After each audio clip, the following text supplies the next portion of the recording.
It's been a day of leisure for most Americans, but not for our Politics Monday duo. Amy Walter, editor-in-chief of the Cook Political Report, and NPR White House correspondent Tamara Keith. We just heard Yamiche Alcindor talk about the SNAP benefits expanding and the child tax credit. Tam, how important is this to the Democrats' agenda and President Biden's agenda? This is absolutely core to President Biden's agenda. It is part of the $3.5 trillion bill that they are going to start working on in earnest again now that Congress is returning. Expanding this child tax credit is important to Democrats because it can really take a huge bite out of child poverty. And it's been a long time agenda item, one that they were able to get into the COVID relief bill, and one that they are hoping to be able to have it long term. But, you know, we could talk about infrastructure for a long time. We'll talk about it many times. It's not clear yet that that's on a glide path. Right. Because that's the $3.5 trillion package, which at least two Democratic senators have said, yeah, it's not going to be $3.5 trillion. It's going to be a much lower number. So what is going to get cut from all of those different priorities that Democrats, that the Biden administration, that House Democrats would like to see put forward is going to be a big question. And the child tax credit is something that even in that big reconciliation bill, because it's a reconciliation bill, it can't be made permanent. This is something that will last for a good long time, but then it will have to be addressed. Now, look, in politics, in governing, oftentimes these bills are used because as a way to actually make the short term the long term, right?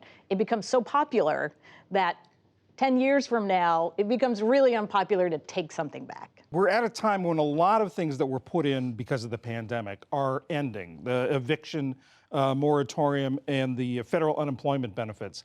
Tam, is there any debate in the White House about what to do about these things that are ending? So those expanded benefits ended today. And the White House message, at least, has been that the benefits are ending, but if states wanted to extend them, they could. There's money that they could pull out of unused other relief funds. But you haven't seen states running to the doors to keep this program going. And, you know, in part because the White House has turned its eyes to this $3.5 trillion infrastructure package, the other smaller infrastructure package, they have a big agenda. And this, the eviction moratorium, those items aren't really on that agenda. It would take a huge legislative lift to get either of those extended beyond. And so also, it just points to the fact that the pandemic is not where anyone thought it would be right now.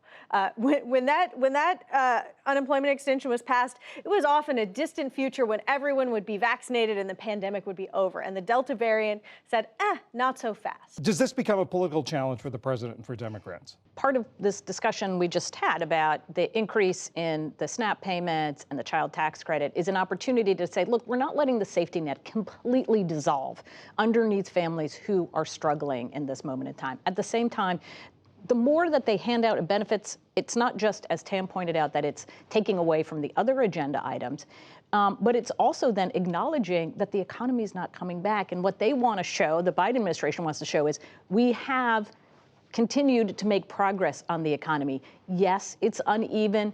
Yes, this Delta variant's taking a toll, but not a deep toll. It is, we are coming out on the other side. And so it's hard to say, be optimistic about the economy when you're also saying we need to spend even more money helping people who still can't get jobs. Fundamentally, this is a once in a 100-year event, and policymakers don't have any roadmap for how to solve this, right?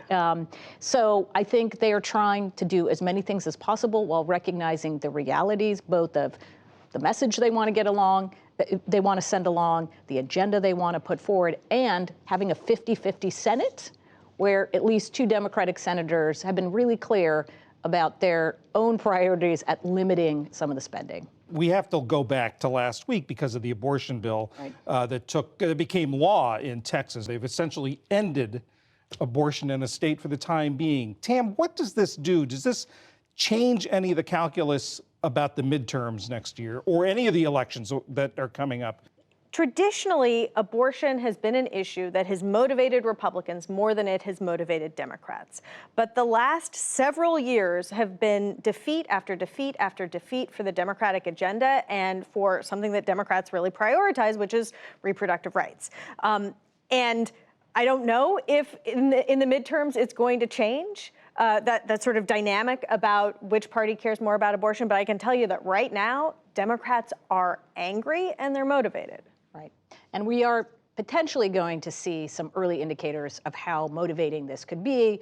As you pointed out, we have a couple of elections. We've got the recall in California of the Democratic governor. He's now leaning into this issue, saying Texas is an example of why it's so important who your governor is.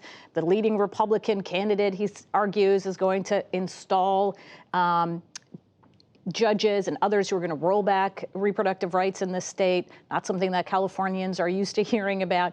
But in Virginia, there's a governor's race in November. Terry McAuliffe, the Democrat, had already been stressing this message before the Texas case. I expect that he will continue to do this. So these are the kinds of places where we're going to get a sense.